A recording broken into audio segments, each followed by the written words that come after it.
महिमा परम प्रभु श्री अरविंद पाद पद्म अशेष भक्तिपूत प्रणति। आज मंगल मूर्ति विघ्न विनाशन श्री गणेशंकर धरावतरण पवित्र पावन दिवस। से विघ्नहर्ता मांकर दिव्य संतान मांकर धन भंडार से होचंदी रक्षक। से विघ्नहर्ता विघ्न विनाशन समस्तंकर विघ्न विनाश करंतु। चेतना पथरे समस्ते अग्रसर हुंतु। यही आशीष प्रदान करंतु। तांको पाद पद्म रे यही प्रार्थनाटी अर्पण करुछि। मां एवं श्री अरविंद चरण रे भक्तिपूत प्रणति। ऑनलाइन माध्यम रे मां को पाठशाला रे जोग देइथिबा मोर समस्त श्रद्धाई भाई भणी माननकु अनेक श्रद्धा शुभेच्छा एवं एई पाठशाला को स्वागत। मां श्री अरविंद संपर्क रे आलोचना करियु गले आमे आ पूर्वरु श्री जगन्नाथ तत्व एवं श्री अरविंद ये प्रसंग आलोचना करथिले। श्री जगन्नाथ तत्व तो असीम अनंत आउ श्री अरविंदर से संपर्क रे आउ किछि तथ्य मोर हस्तगत ही नाही। तेणु से प्रसंग परिवर्ते आज the words of the divine mother दिव्य जननी को वाणी संपर्क रे किछि आलोकपात करा जाउछि। मां श्री अरविंद को जीवन रे ग्रहण करि नैथिबा प्रत्येक व्यक्ति जो माने पूर्ण जोग पथरे यात्रा करने को इच्छुक सेमानंग पई मां को श्रीमुख निश्रुत वाणी गुड़िक वास्तव मार्गदर्शिका। जोग जीवन संपर्क रे चिंता कला बेले आम मन मध्यरे जीवन संपर्क रे किछि भावना सृष्टि हुए। जीवन को आमे केउ दृष्टि रे देखु, जीवन को केते बुझु, बहिर्मुखी भाव रे साधारण जीवन टे बंचुथिबा बेले केते बेले केमिति हुए तो जीवन को नहीं कहा कहा मन रे प्रश्नवाची टे सृष्टि हुए। केतक जीवन को नैराश्यवादी दृष्टिकोण रु विचार करंती। कविंग भाषा रे चिरहामय एथार जीवन जीवन नुहेंत जीवंत मरण। कई हुए तो जीवन को एक अलिक स्वप्न बोली विवेचना करे, कारण यह स्वप्न भली अस्थायी। अन्य कहीं चार्वाकपंथी जीवन को भोगर आधार भाव रे ग्रहण करि नियंती। जावत जीवेत सुखिम जीवेत ऋणं कृत्वा घृतं पिबेत भस्मीभूतश्च देहश्च पुनरागमन कुतः।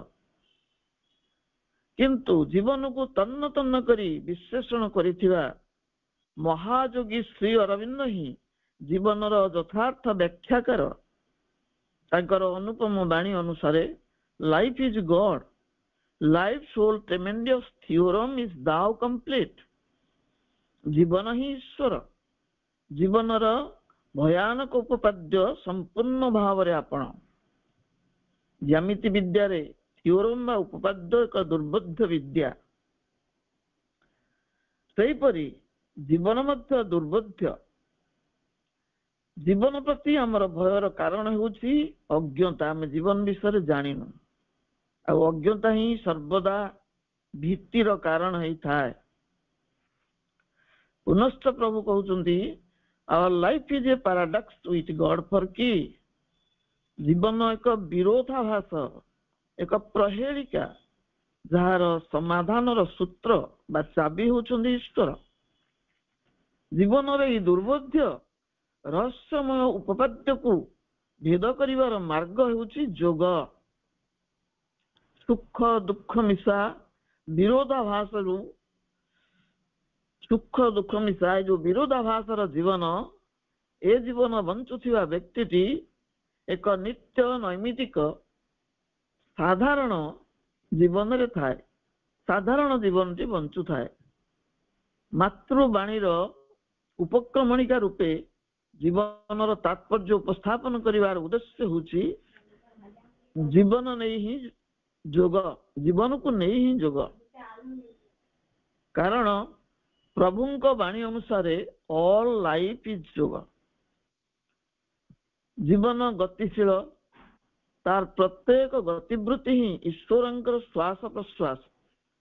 ଜୀବନରେ ବହୁବିଧ ଆଶଙ୍କା ଓ ବିପଦ ଥାଏ। ଏହାର ନାନାବିଧ ଆହ୍ୱାନର ସମ୍ମୁଖୀନ ହେବାକୁ ମାନସିକ ଶକ୍ତି ଅସମର୍ଥ। ଜୀବ ମରଣଶୀଳ, ମାତ୍ର ଜୀବାତ୍ମା ଅମର, ଅପରିବର୍ତ୍ତନୀୟ। ଜୀବାତ୍ମା ଅମର ଆଉ ଅପରିବର୍ତ୍ତନୀୟ। ଜୀବାତ୍ମା ହୃଦୟ ଗୁମ୍ଫାରେ ଅବସ୍ଥାନ କରନ୍ତି। ଶରୀର, ପ୍ରାଣ, ମନ ବିକ୍ଷୁବ୍ଧ ହୁଅନ୍ତି, ମାତ୍ର ଆତ୍ମା ସ୍ଥିର, ଅକମ୍ପ। ପ୍ରକୃତି ଆମ ମନ, ଜୀବନ, କୋଷ ଆଦି ଭୌତିକ ଉପାଦାନ ଗୁଡ଼ିକୁ ନିର୍ମାଣ କରେ, କିନ୍ତୁ ବିଶ୍ୱ ପ୍ରକୃତି ବା ମହାପ୍ରକୃତି ଏ ସମସ୍ତ ନିର୍ମାଣକୁ କାଳକ୍ରମେ ଗୋଟିଏ ମୁହୂର୍ତ୍ତରେ ଧ୍ୱଂସ କରିଦିଏ। ଏଇ ଘର ଭାଙ୍ଗିଯାଏ, ପୁଣି ଗଢା ହେଉଥାଏ। ଭଙ୍ଗା ଗଢାର ହେଉଛି ଦୁନିଆ। ଆମ ସତ୍ତାର ଗଭୀରତମ ପ୍ରଦେଶରେ ଯେଉଁ ଦିବ୍ୟ ଅତିଥି ଅବସ୍ଥାନ କରିଥାନ୍ତି, ସେ ଧୀର ସ୍ଥିର ଭାବରେ ସବୁ କିଛି ଲକ୍ଷ୍ୟ କରୁଥାନ୍ତି। ଶ୍ରୀ ଅରବିନ୍ଦ କହୁଛନ୍ତି, ଜୀବନ ଏକ ଶକ୍ତି, ଏ ଟ୍ରାଙ୍କୁଇଲ୍ Splendor waits my force of life couched in my heart to do what he shall bid. A tranquil splendor waits my force of life couched in my heart to do what he shall bid.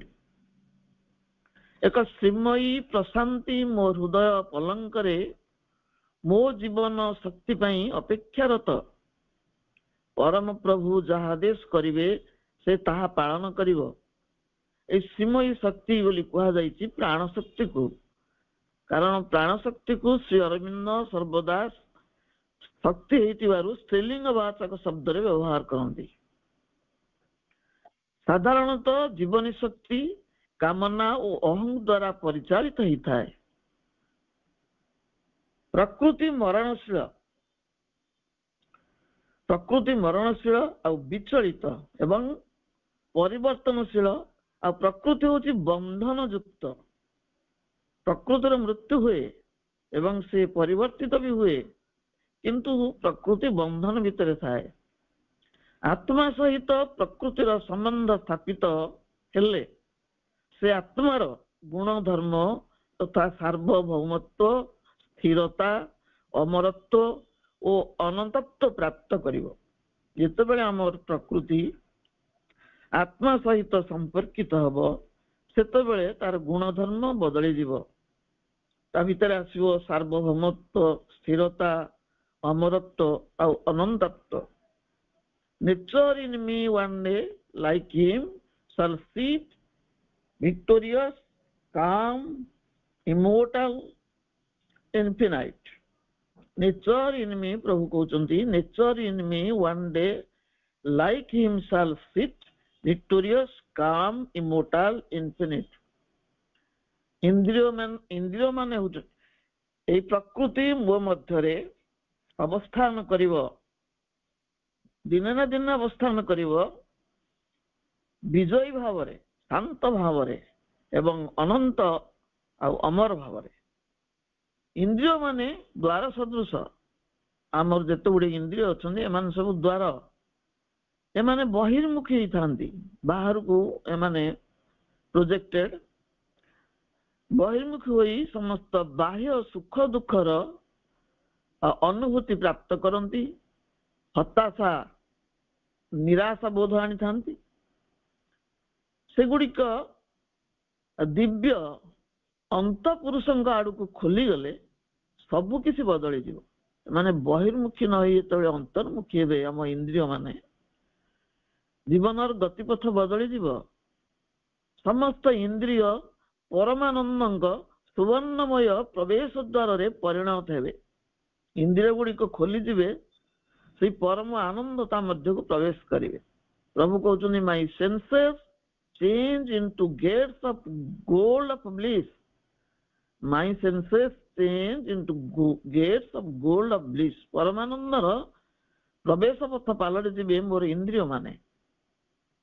जीवन एक संक्षिप्त अभिव्यक्ति, जीवन एक प्रहेलिका चाबी ही ईश्वर, जीवन एक स्वप्न जार व्यक्ति सौदागर, जीवन एक पथ पांथ चले बार बार, जीवन एक स्रोत खोजे अनंत सागर, जीवन संघर्ष एक कर्म कुरुक्षेत्र, जीवन रे छंदा छंदी सर्वजोग सूत्र। जीवन होची संघर्ष, स्ट्रगल फॉर एग्जिस्टेंस। मनुष्य को जीवन संग्राम करिया को पड़े तिष्ठी रहिया पई जगत रे, तेणु जीवन को संघर्ष बोली कुहाइछि। किंतु एही जीवनटी दिव्य, कारण एथिरे समस्त जोगर सूत्र निहित अछि। जीवन सह जोग सूत्रबद्ध। जोगर अन्य नाम होची साधना। साधनार तात्पर्य जहाँ सहजरे करा जाई पारे ना, साधिबाकू हुए। साधनार लक्ष्य थाए सिद्धि प्राप्ति। पूर्ण योग साधनार लक्ष्य होची दिव्य जीवन को उतरण। विच्छिन्न होई पड़िथिबा जीवटी को तार मूल शिव सत्ता सहित अर्थात आत्मा सह संयुक्त करिवा ही योग। शिव चेतना विच्युत आमे जीव चेतना, से मूल सत्ता सहित संयुक्त हवा होची योगर अर्थ। केवल अंतर चेतनार रूपांतर हेले ए लक्ष्य सिद्ध हब नाही। खाली भितर परिवर्तन हबनी, प्राण मन शरीर दिव्य रूपांतर दरकार। निम्न प्रकृतिर दिव्य प्रकृति को परिवर्तन हवा दरकार। सर्वप्रथम आवश्यकता ये होची प्राण मन शरीर रूपांतर, निम्न प्रकृतिर दिव्य रूपांतर। ये होची सर्वनिम्न आवश्यकता। ऊर्ध्वरु दिव्य शक्तिर उत्तर प्राप्ति पाई निम्नरु आवाहन आवश्यक। से आवाहनर नाम होची आस्पृहा।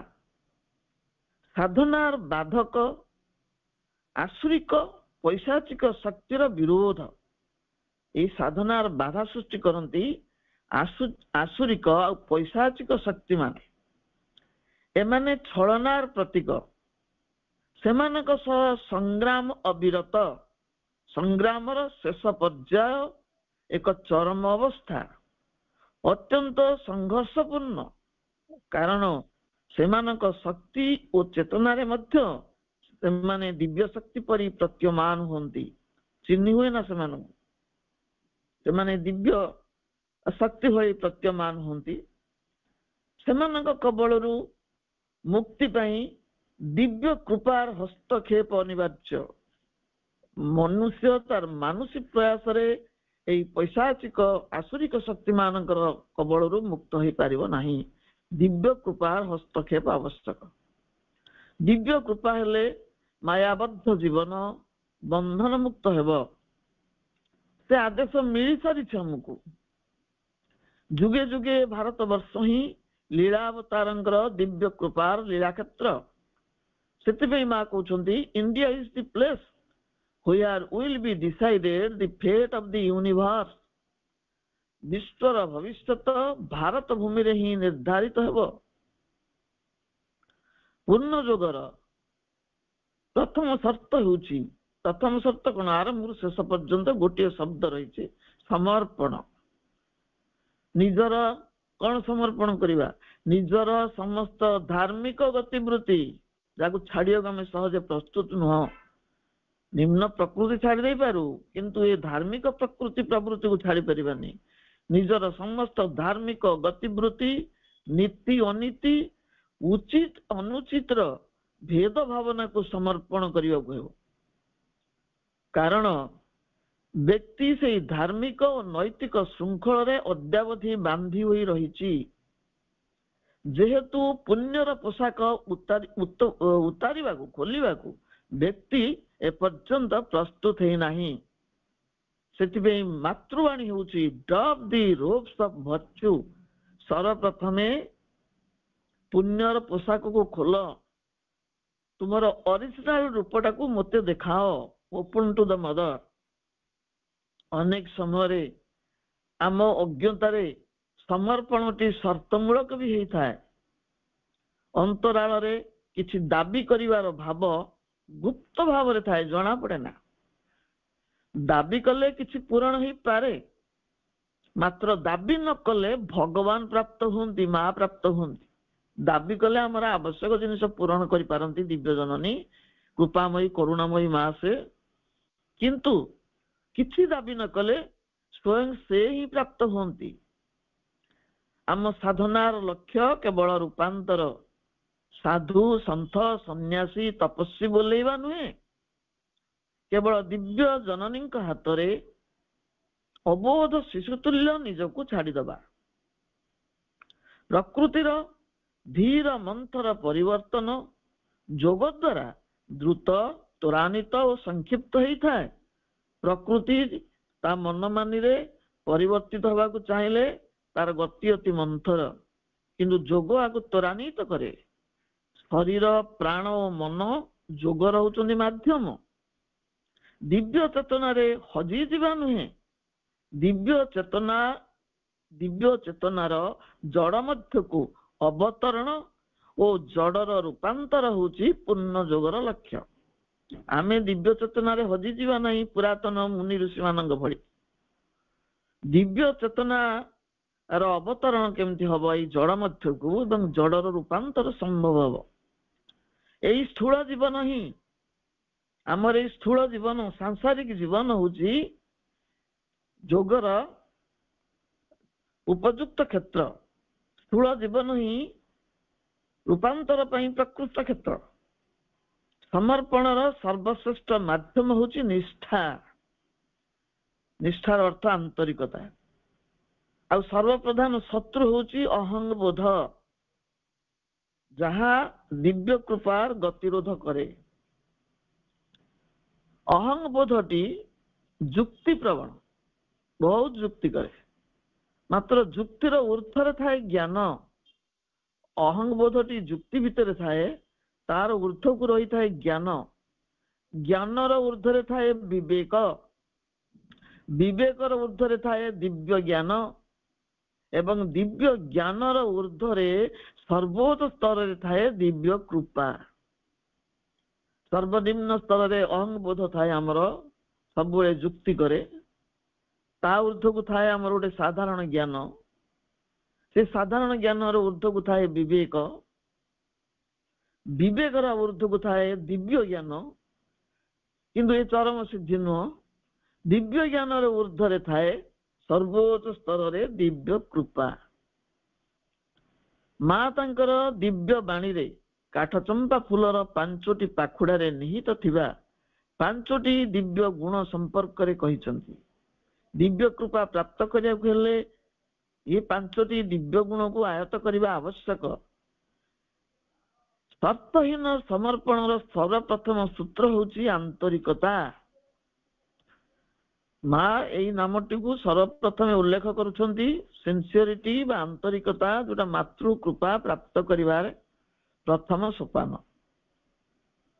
ମା କହୁଛନ୍ତି, to be sincere, all the parts of the being must be united in the aspiration for the divine. To be sincere, all the parts of the being must be united in the aspiration for the divine. ଶରୀରର ସମସ୍ତ ସତ୍ତାରେ ଆନ୍ତରିକ ହେବାକୁ ହେଲେ ଦିବ୍ୟ ପରମଙ୍କ ପ୍ରତି ଆସ୍ପୃହା ସହିତ ତାକୁ ଯୁକ୍ତ କରିବାକୁ ହବ। ଆମ ଶରୀରର ସମସ୍ତ ସତ୍ତା, ଯେତେ ସତ୍ତା ଅଛି, ସେଗୁଡିକ ପରମଙ୍କ ସହିତ ଯୁକ୍ତ ହେବା ଆବଶ୍ୟକ। ଅର୍ଥାତ୍ ଏକ ଆନ୍ତରିକ ଅଭିପ୍ସା ପୋଷଣ କରିବାକୁ ପଡିବ। Insincerity leads to ruin. ଅନାନ୍ତରିକ ଭାବ ଧ୍ୱଂସ ଆଡକୁ ବାଟ କଢେଇ ନିଏ। Sincerity is the safeguard. ଆନ୍ତରିକତା ହିଁ ଆମର ରକ୍ଷା କବଚ। ତ The divine always answers every sincere aspiration and never refuses what is offered to him wholeheartedly. The divine always answers every sincere aspiration and never refuses what is offered to him wholeheartedly. भगवान सर्वदा प्रत्येक निष्ठापर आस्पृहार प्रत्युत्तर देइथांती एवं हृदयर सहित तांको जहाँ अर्पण करा जाए बाछ विचार नहीं आमर अदिव्य प्रकृति मध्य में अर्पण कर दे पारू हृदयर सहित जहाँ अर्पण करा जाए ता केबे भी से प्रत्याख्यान करती नहीं सबु किछु ग्रहण करती आंतरिकतार स्पर्श थिला बोली भगवान श्रीराम सबरीर अईंठा फल सादरे ग्रहण करथिले विदुरर सामान्य शाग भजा को परम तृप्ति रे आहार करथिले जुगावतार श्री कृष्ण वैशालीर गणिका अंबापाली परम कारुणिक बुद्ध को श्रद्धार सहित जहाँ अर्पण करथिला ताहा से आग्रह सहकारे ग्रहण करथिले एथिरे आंतरिकता स्पर्श थिला इन sincerity is the certitude of victory आंतरिकता ही विजयर निश्चयता जे आंतरिक से निश्चित दिने विजय लाभ करिवो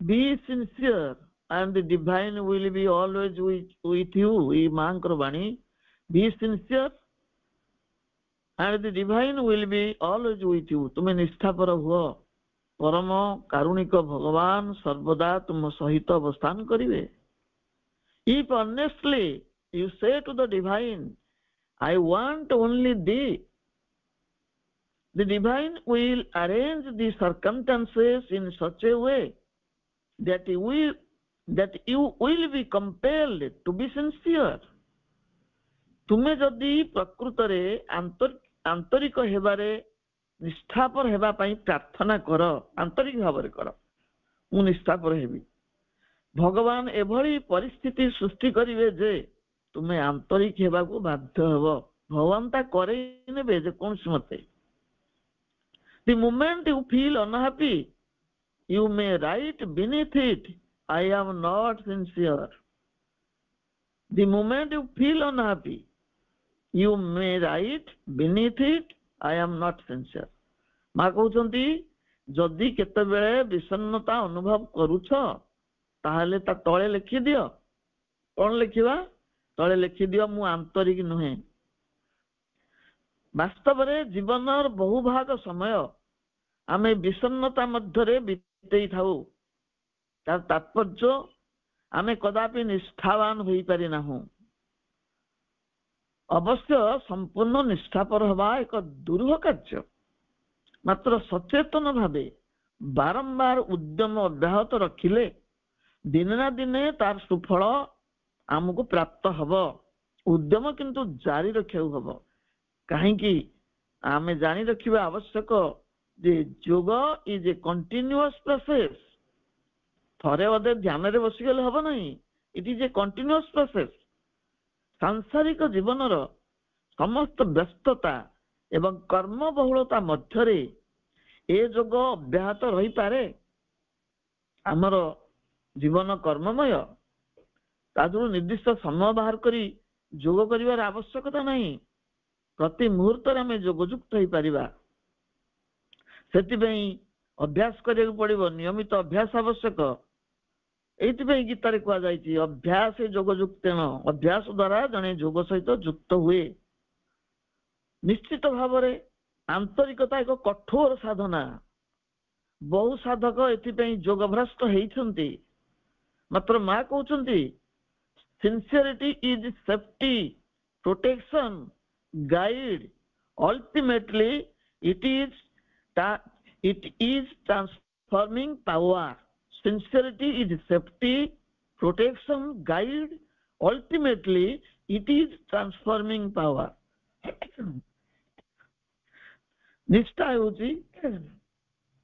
निष्ठा होची निरापत्ता सुरक्षा सर्वोपरि एक रूपांतरकारिणी शक्ति Before the eternal consciousness, one drop of sincerity has more value than an ocean of pretense and hypocrisy. Sincerity is the key to the divine door. Before the eternal consciousness, one drop of sincerity has more value than an ocean of pretense and hypocrisy. Sincerity is the key to the divine door. Divya चेतना सम्मुखरे बिंदुए मात्र आंतरिकता छलना और प्रतारणार विशाल सिंधु तुलन अधिक मूल्यवान। यह ही ईश्वर द्वार चाबिकाठी। साधारण जीवन बंचुथिबा व्यक्तिटी साधारण जीवन बंचुथिबा व्यक्तिटी हठात जोग जीवन प्रति आकृष्ट हो पारे ना, कारण जीवन को आम भोगर आधार भाव ग्रहण करिछु। से भोगरु विच्युत होई जोग को आकृष्ट हवा सहज साध्य घटना नुहे। सेतिपई आमे बंचुथिबा साधारण जीवन रु जोग जीवन को आमे आकृष्ट हो पारुना। यौगिक जीवन प्रति थाए एक स्पर्शकातर भाव। आमे बाबू जोग करिया पई गोटे स्वतंत्र गोष्ठी अछंती, आमे नुह। तेणु आम गोटे स्पर्शकातर मनोभाव थाए। किंतु आज हेउ बा काली एबे हेउ बा परे व्यक्ति को जोग जीवन को आसीबा को पड़िबो ही पड़िबो। से बाध्य जोग जीवन को आसीबा पई। यह होची कालर आह्वान एवं विवर्तनर चाप। ताहा कौनसी पारंपरिक जोग भी नुहे। पूर्ण जोग बा अतिमानस जोग एही पथक आसिବାକୁ पड़िबो। विवर्तनर आह्वान वर्तन आसीची एही जोग पथ को ग्रहण कर नवा पाई। आ जो माने एही आह्वान को न सुनिबे, विवर्तनर जो संघर्ष ता भीतर प्रवेश करिवे। आ विवर्तनर चाप वर्तन धरित्री सची चतुर्दिगरे भयंकर विपर्य। ये होची विवर्तनर चाप, विवर्तनर क्रिया। तेणु ये गोटे पारंपरिक जोग कथा कह जाए, पूर्ण जोग अतिमानस जोग कथा कहुची। पूर्ण जोग पई प्रस्तुत होउथिबा व्यक्ति मानक पई मांकर बाणी होउची मार्गदर्शिका। साधारण जीवन मध्य थाई व्यक्ति किपरि पूर्ण जोग साधन करि पारिबो, सेही संपर्क रे बाणी गुड़िकर तात्पर्य बुझिबा आवश्यक। तेणु आजिर प्रासंगिक बाणीटी होउची रिमेन एट योर बेस्ट। ये आम प्रसंगर आरंभ होती आ पूर्व उपक्रमणिका गला से मातृवाणी उपरे, किंतु वर्तमान मुख्य बाणीटी आसुची माँ कहते रिमेन एट योर बेस्ट। सर्वोत्तम स्थिति रे अवस्थान कर। सेटा कौन से बुझाउचंती? Whatever may be your difficulties and whatever may be the circumstances, the mother fully knows minutest detail of the circumstances. तुमर असुविधा जहाँ भी होई थाउ ना कहीं, तुमर परिस्थिति जेपरी होई थाउ ना कहीं, माँ से संपर्क रे तन्न तन्न करी जानती। माँ जानी नांती बोली कथा नहीं। माँ मोर समस्त असुविधा समस्त परिस्थिति को भल भाव जानती।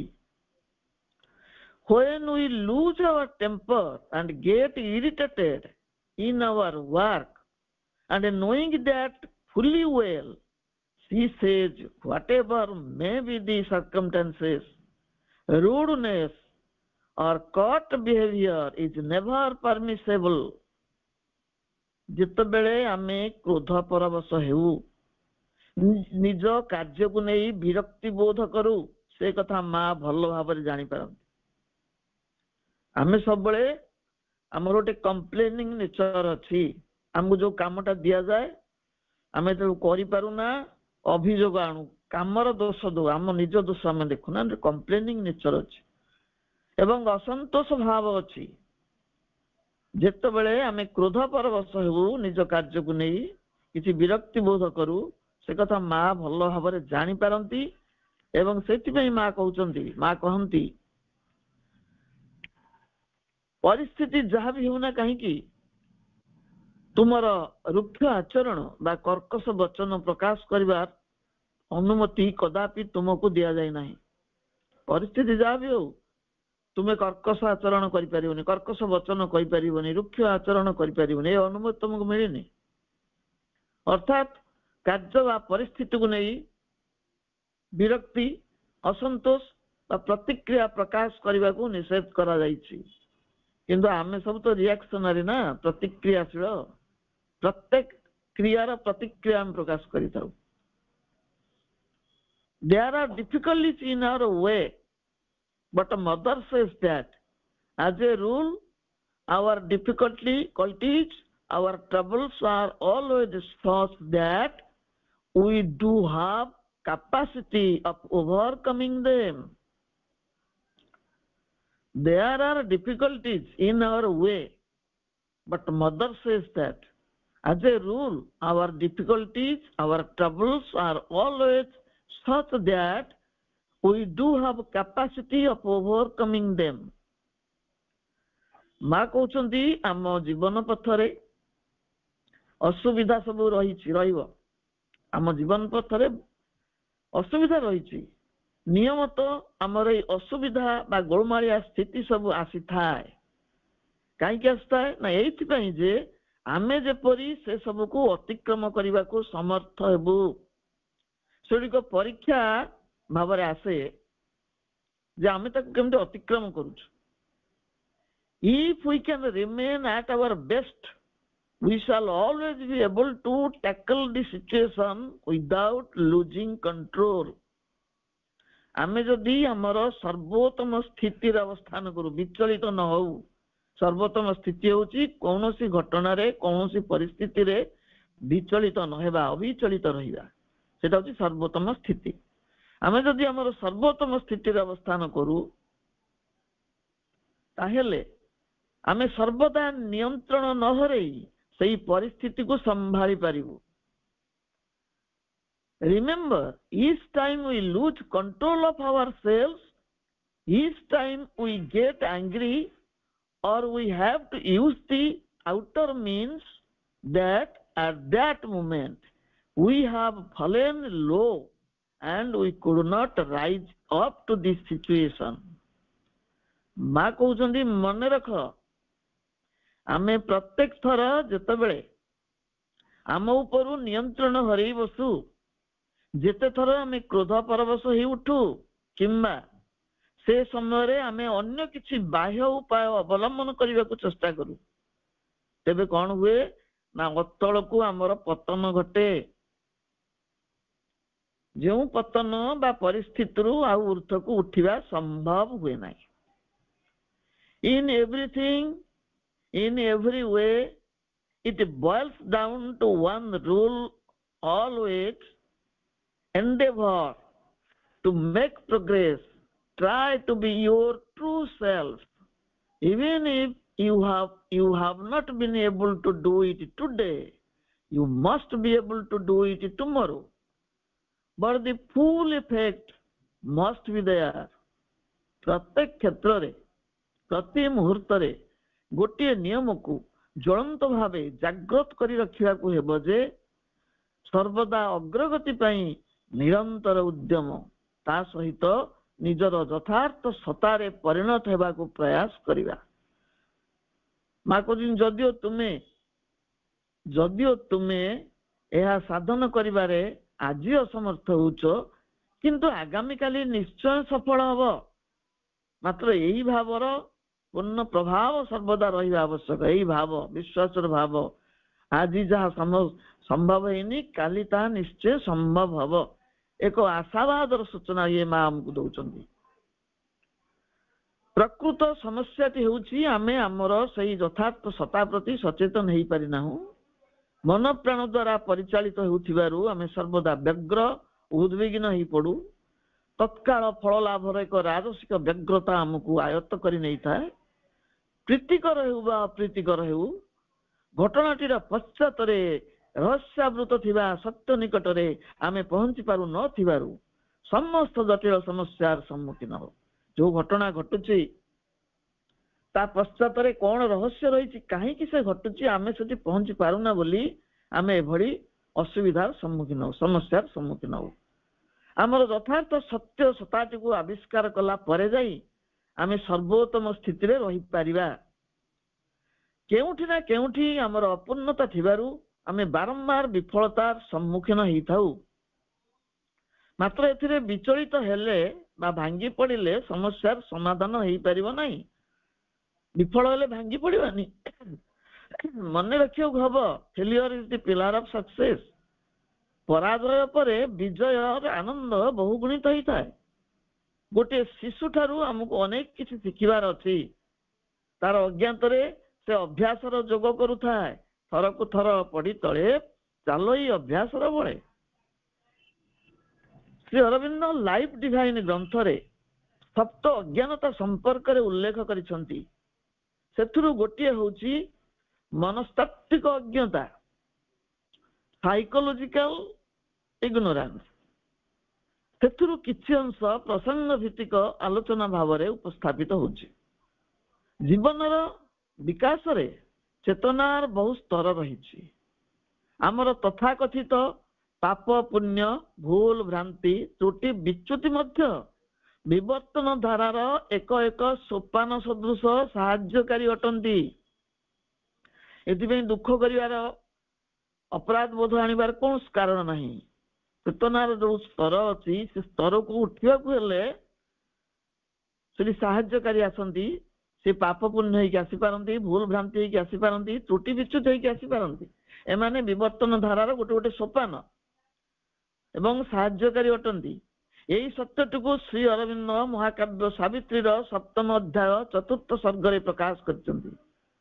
ପ୍ରଭୁ କହୁଛନ୍ତି, I make every scene and ଏରର stepping stones and all experience a long march towards light. I make every sin and error stepping stones and all experience a long march towards light. सकल पतन ओ पाप मध्ये रचे मुहि प्रगति पावच्छ सर्व अनुभूति गतिशील सही दिगे खोजी आलोकर उच्च। सकल पतन ओ पाप मध्ये रचे मुहि प्रगति पावच्छ सर्व अनुभूति गतिशील सही दिगे खोजी आलोकर उच्च। मनुष्यर सीमित मन, मनुष्य पुत्र मनस्तत्व चेतनार रहस्य उद्घाटन असमर्थ। आम पार्थिव जीवन रे अनेक भूल भ्रांति रही, भूल बाट अनेक दिगक पड़ी थाए। ता मध्यरु एकमात्र सठिक बाट निरूपण करने सहज साध्य नुहे। से मनुष्य अनेक भूल करि थाए। To err is human. भ्रम मार्ग रे भ्रमित दिने सठिक मार्गटी पाई थाए। सेथिपई प्रभु उदार दृष्टि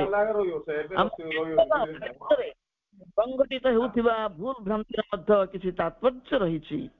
सेथिपई प्रभु कहउछन्ति, से पाप ओ प्रमाद अछि से सबरे मु पावछ निर्माण करूछि। से सब ऊर्ध्वारोहण रे प्रगतिर सोपान, से स्टेपिंग स्टोन, से स्टेपिंग स्टोन गुड़िक आरोहण करी अतिक्रम करी गले सत्यर आलोक स्तंभ निकटरे आमे पहुंचवा संभव। सेथिपई वैदिक प्रार्थना अछि, तमोसमा ज्योतिर्गमय मते अंधकाररु आलोक अभिमुखी कर। पापर छद्म आवरण तले पुण्यर प्रभा प्रकाशित हुए। पतनर सम्मुखीन हेबाकु हुए।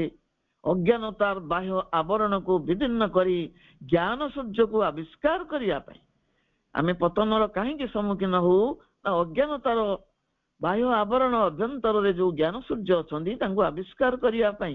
सेतिपई मा कहउछंती, in the depths of inconscient there also shines the divine consciousness resplendent and eternal. अचेतनार अतल गहर रे ज्योतिर्मय एक दिव्य परम चेतना ज्योति विकिरण करी चलीछि। अंधकार को अतिक्रम करी से विपुल आलोक राज्य को प्रवेश करने को हुए। स्वर्गर आलोकमय राज्य नरकर कंटकाकिन्न अंधकार छन्न मार्ग द्वारा अवरुद्ध। यही सत्य सावित्री मध्य प्रभु उल्लेख करिसेंती।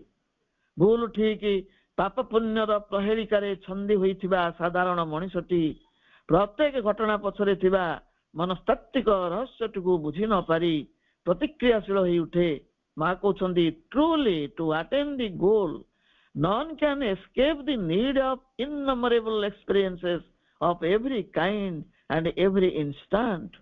ବାସ୍ତବରେ ଲକ୍ଷ୍ୟରେ ପହଞ୍ଚିବାକୁ ହେଲେ ପ୍ରତି ମୁହୂର୍ତ୍ତରେ ସବୁ ପ୍ରକାରର ଅସୁମାରୀ ଅଭିଜ୍ଞତାର ପ୍ରୟୋଜନକୁ ସ୍ୱୀକାର ନ କରି କେହି ରହିପାରିବେ ନାହିଁ, କେହି ଯାଇପାରିବେ ନାହିଁ। ସେ ଅଭିଜ୍ଞତା ତୃପ୍ତିକର ହେଇପାରେ କିମ୍ବା ବିରକ୍ତିକର ହେଇପାରେ। ଆଜି ସମୟର ପରିସମାପ୍ତି, ତେଣୁ ଯେତିକି ସମ୍ଭବ ହେଲା ମାଙ୍କର ଦିବ୍ୟ ବାଣୀ ଆମ ଜୀବନ ପାଇଁ ଦରକାର, ଯୋଗ ଜୀବନ ପାଇଁ ତାହା ଉପସ୍ଥାପିତ ହୋଇଛି। ପରବର୍ତ୍ତୀ ପର୍ଯ୍ୟାୟରେ ଆହୁରି ବିଶେଷ ବିଶେଷ ଦରକାରୀ ତଥ୍ୟ ଗୁଡ଼ିକ ମା ଦେଇଛନ୍ତି, ଯାହା ଆମ ପାଇଁ ବୋଧଗମ୍ୟ ମଧ୍ୟ। ଆମେ ସେଇ ବିଷୟରେ ଆଲୋଚନା କରିବା। ବର୍ତ୍ତମାନ ସମସ୍ତଙ୍କୁ ଧନ୍ୟବାଦ। ଦିବ୍ୟ ଜନନୀଙ୍କ ଚରଣରେ ଅଶେଷ କୃତଜ୍ଞତା। ପୁନର୍ବାର ବିଘ୍ନ ବିନାଶନ ମଙ୍ଗଳ ମୂର୍ତ୍ତି ଶ୍ରୀ ବିଘ୍ନରାଜ ଗଣେଶଙ୍କୁ ପ୍ରାର୍ଥନା, ସମସ୍ତଙ୍କର ବିଘ୍ନ ସେ ବିନାଶ କରନ୍ତୁ। ଧନ୍ୟବାଦ।